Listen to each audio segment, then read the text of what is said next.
अतीक की हत्या पर स्वतंत्र देव सिंह का बयान आया है। पूर्व बीजेपी अध्यक्ष स्वतंत्र देव सिंह, पाप पुण्य का हिसाब इसी जन्म में होता है, संकेत साफ है भारतीय जनता पार्टी की तरफ से। मौजूदा सरकार में मंत्री हैं, पूर्व बीजेपी अध्यक्ष हैं उत्तर प्रदेश के, और स्वतंत्र देव सिंह कह रहे हैं कि पाप पुण्य का हिसाब इसी जन्म में होता है। एक तरफ जंगल राज का आरोप लगा रहे हैं विपक्षी नेता, तो दूसरी तरफ स्वतंत्र देव सिंह का ये बयान है जिसमें वो सीधे कह रहे हैं। अरविंद ओझा हमारे साथ एक बार फिर से जुड़ गए हैं। अरविंद, क्या अपडेट है और सियासी एनकाउंटर शुरू हो गया इस पर? जी बिल्कुल, देखिए, और मैं आपको जरा एक बार क्राइम सीन रिक्रिएट करने की कोशिश करता हूं। ये देखिए बाहर इस तरह से ये पुलिस फोर्स जो आप तैनात है, इस तरीके से जरा प्रदीप गुप्ता आपको दिखाएं, ये पुलिस इस तरह से तैनात थी। और ये जो मेडिकल कॉलेज है, ये इसका एंट्री गेट है। यहाँ से जो तमाम मीडिया कर्मी है, अतीक और अशरफ, और भारी सुरक्षा में जो पुलिसकर्मी उनके साथ थे, वो इस गेट से एंट्री करते हैं। अब इस एंट्री गेट से ठीक इस जगह पर ये देखिए, ये एंट्री गेट है जहां पर भीड़ भाड़ होती है, पुलिसकर्मी होते हैं और जब बाइट दे रहे होते हैं, जो तस्वीर है वो आपने देखी। और ठीक इसी जगह पर बाकायदा पहले से ऐसा लगता है, जिस तरह का ये इंसिडेंट है, तस्वीरें विचलित कर सकती है। एफएसएल की टीम यहाँ पर मौजूद है और वो पिस्टल दिखाइए प्रदीप गुप्ता, ये जो पिस्टल है ये हमलावरों की पिस्टल है। पिस्टल बाकायदा उन्होंने यहीं पर छोड़ दी। वो कैमरा दिखाइए, ये माना जा रहा है कि वो कैमरा लेकर ही जो हमलावर थे वो आए थे। 3 बाइक ये जो मानी जा रही है कि जो हमलावर है उन्हीं की बाइक है। प्रॉपर रेकी की गई है। हैरानी की बात है कि पुलिस को भनक नहीं लगी। ADG law and order Prashant Kumar जब असद का इनकाउंटर हुआ था उसके बाद आए थे सामने मीडिया के, और उन्होंने कहा था कि ये भी प्लानिंग थी कि झांसी से छुड़ा लिया जाएगा अतीक को। तो जब इस तरह के इनपुट थे तो पुलिस क्या कर रही थी? और उसके अलावा ये जग जाहिर अरविंद यहाँ पे रोक के आपसे एक सवाल पूछना चाहता हूँ। अरविंद, यही कि इनपुट थे, एडीजी लॉ एंड ऑर्डर का ना इनपुट थे। जब अहमदाबाद की साबरमती जेल से लेकर 2 बार अतीक अहमद को प्रयागराज तक लाया गया, करीब 9 से 10 गाड़ियों का काफिला, 45 पुलिस अफसर उस पूरी गाड़ी के दौरान, और आपने भी लगातार फॉलो किया अतीक अहमद के इस कारवां को, प्रयागराज तक पहुंचने तक इतना बड़ा काफिला, लश्कर सुरक्षा, प्रयागराज लाए जाने के बाद या तो पहले नैनीताल या फिर जो थाना है पुलिस स्टेशन, और वहां से कोर्ट और हॉस्पिटल, क्या प्रयागराज से पूरे रूट में और प्रयागराज आने के बाद इस सुरक्षा में कहीं कोताही थी? और फिर यह हो गया कि अब प्रयागराज पहुंच चुका अतीक अहमद, गाड़ी पलटी नहीं, तो अब नॉर्मल रहने दो, ऐसा आपने दिखा? क्योंकि आप लगातार कोर्ट से लेकर अतीक अहमद का लगातार फॉलो भी कर रहे हैं आप। नहीं, बिल्कुल, देखिए, जिस तरह साबरमती से जब जेल से ला रही थी पुलिस, 2 बार लाया गया था, दोनों बार मैं खुद, आज तक की टीम खुद उस कॉन्वॉय को फॉलो की थी। उस दौरान भारी सुरक्षा होती थी, लेकिन धूमनगंज से जब कल पुलिस टीम लेकर गई थी, उस तरह की सुरक्षा व्यवस्था नहीं दिखी थी। आज भी उस तरह की सुरक्षा व्यवस्था नहीं दिखी थी। पुलिस एक सेकंड आपको टोक रही हूं। दिनेश शर्मा जी, पूर्व उप मुख्यमंत्री उत्तर प्रदेश के, हमारे साथ इस वक्त फोन लाइन पर जुड़ रहे हैं। दिनेश जी, विपक्ष अभी से कह रहा है कि ये जंगल राज हो गया। आपकी पुलिस की मौजूदगी में जो दोनों अपराधी पुलिस की कस्टडी में थे, उन पर गोलियां दागी गई हैं और उनकी हत्या कर दी गई है। कैसे डिफेंड करेंगे ऐसी घटना को? कार के अंदर हूँ और मैं बाहर जा रहा हूँ जी। ये घटना को अभी मैंने आपके टेलीविजन के माध्यम से और लोगों के माध्यम से ही सुना है। ये संवेदनशील मुद्दा है और मैं समझता हूँ कि ये जांच का विषय है कि पहले जांच हो जाए और सरकार का अधिकृत पक्ष आ जाए, उसके बाद ही इस पे कुछ कहा जा सकता है कि ये गैंगवार है या किस प्रकार का ये प्रकरण है। निश्चित रूप में ये संवेदनशील मुद्दा है और एक बड़ी घटना है और अभी शासन का पक्ष आना बाकी है।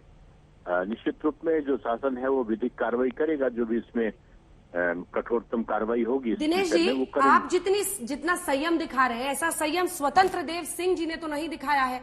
पूर्व बीजेपी अध्यक्ष हैं, जिनके नेतृत्व में आप लोग पिछला चुनाव लड़े, जीते, और जो अब जल शक्ति मंत्री हैं यूपी सरकार में, उनका ट्वीट पढ़ के सुनाती हूं। पाप पुण्य का हिसाब इसी जन्म में होता है। दिनेश जी, नहीं, ये साधारण बात है कि पाप पुण्य के संदर्भ में किसी ने टिप्पणी करी है, लेकिन मैं अपनी टिप्पणी में इतना ही कह सकता हूं कि बगैर समझे भी इस पे कुछ कहना उचित नहीं है। ये प्रकरण वास्तव में है क्या? सरकार कोई भी काम बगैर विधिक प्रक्रिया के नहीं करती और जो भी नियम कानून है, माननीय न्यायालय है, उनके दिशा निर्देशों के अनुसार ही उत्तर प्रदेश सरकार काम करती है। दिनेश जी, आपने एक लाइन कही, आपने एक बात कही कि जांच के बाद ही पता चलेगा। आपने बहुत अच्छी चीज कही। मैं सिर्फ एक बहुत ही सीधा सा सवाल है, किसी भी राज्य में चाहे वो अपराधी हो या आम आदमी हो, इस तरह से खुलेआम इतनी पुलिस की सुरक्षा के बीच में अगर शूट आउट हो और गोली चले, इसको आप लॉ एंड ऑर्डर या कानून व्यवस्था के तौर पर किस तरीके से लेते हैं? बिहार कि अपराध बढ़े थे, शायद अपराध को कम करने के लिए सरकार के कठोरतम कार्रवाइयों के प्रतिफल आने शुरू हुए हैं। और अब तमाम जगह पे आप जो उत्तर प्रदेश में आज शांति देख रहे हैं, उसका वजह यही है कि सरकार ने कठोरतम कार्रवाई। लेकिन ये अभी जो हुआ, इसको हम शांति के रूप में कैसे देख सकते हैं? तमाम पुलिस के बीच में 3 लोग आते हैं, खुलेआम गोली चलाते हैं, मीडिया के कर्मी वहां मौजूद हैं, उनमें से किसी को गोली लग सकती थी। तो ये कैसी शांति या फिर कैसा सब कुछ है दिनेश जी? देखिए, मैं कह रहा हूँ कि कुछ ना कुछ घटनाएं ऐसी जरूर है कि अभी पूरी तरीके से सब कुछ समाप्त हो गया, ऐसा नहीं कहा कि अभी घटनाएं ना हो। इसकी प्रक्रिया पे सरकार तेजी से काम कर रही है और मुझको लगता है कि सरकार ने उत्तर प्रदेश में बेहतर काम किया है कानून व्यवस्था के संदर्भ में। लेकिन अब इस प्रकार की घटनाएं घटी हैं, जांच के बाद आएगा कि इसमें किस प्रकार की करने वाले घटना में कौन लोग थे, उनके खिलाफ क्या कार्रवाई हो। मैं समझता हूँ अधिकृत बयान। लेकिन आपको लगता नहीं कहीं ना कहीं यूपी पुलिस सुरक्षा देने में नाकाम रही? इन दोनों को कोर्ट ने इजाजत दी थी पूछताछ के लिए।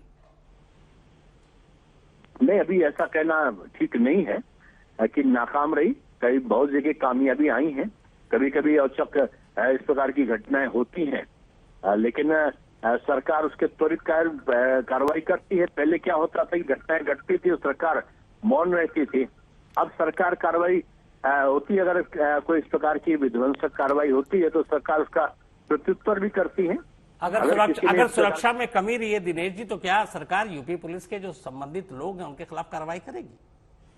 नहीं, देखिए, चाहे पुलिस का होता है चाहे कोई और रहता है, सरकार जब कार्रवाई करती है तो निष्पक्ष कार्रवाई होती है। जो भी लोग दोषी पाए जाते हैं, अपने विभिन्न विषयों में देखा होगा कि कई अफसर के खिलाफ भी कार्रवाई होती है, ऐसा नहीं है।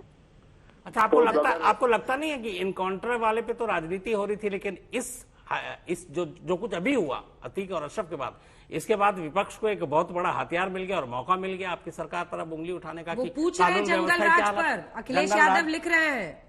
वो जंगल राज की बात कर रहे हैं सर सीधे। देखिए, विपक्ष क्योंकि मुद्दा विहीन है और वो किसी न किसी प्रकार को मुद्दा बनाता है, किसी भी घटना को वो कोई भी रूप दे देते हैं। लेकिन ये घटना घटी है, सरकार इसको हर घटना को गंभीरता से ले रही है यूपी की।